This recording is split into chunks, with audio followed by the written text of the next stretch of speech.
Sutra je sjednica predstavničkog doma, zajednička sa Domom naroda gdje je postavljeno pitanje ministrima, biće posle toga jedna vanredna sjednica. Da, naravno, mi smo stalno u razgovoru, večeras ćemo imati razgovore kojima će biti i lideri parlamentarnih stranaka koji čine opoziciju iz Republike Srpske, razgovarati o tome šta, kako i na koji način izaći iz ove situacije u kojoj se nalazimo ne posljednjih 10-15 dana, nego se nalazimo već godinama.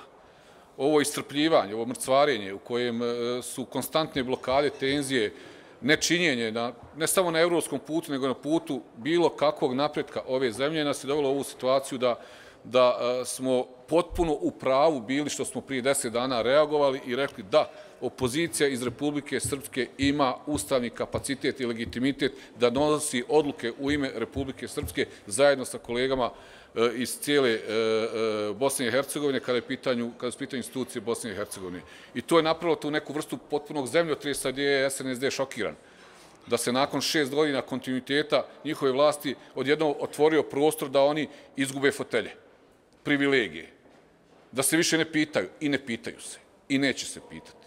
Odmah da znate što se nas tiče i došli smo u situaciju da smo potpuno jasno rekli da, jesmo zainteresovani, da tražimo partnere, da razgovaramo o novoj političkoj strukturi koja će voditi ovu zemlju u narednom periodu, ali nas interesuju 4 stvari.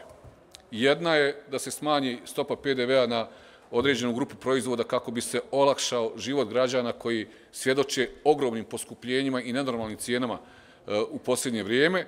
Druga stvar je da se ide sa zaustavljanjem svih skandaloznih, enormnih, kumovskih i svakih drugih spornih javnih nabavki, posebno ova od 100 miliona vezana za kumovsku zgradu.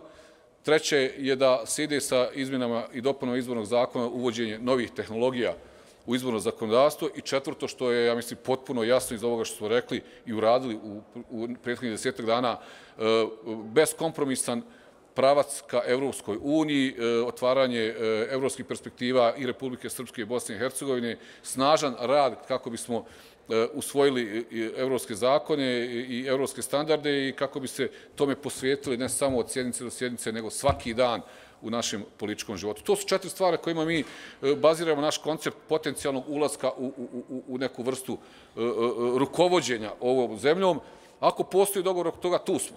Spremni smo da preuzmemo odgovornosti i da preuzmemo i te, da kažem, pozicije, te proklete fotelje i privilegije. Dok se to donesi, apsolutno nismo zainteresovani. Bilo kakva parcijalna rješenja nas ne interesuju.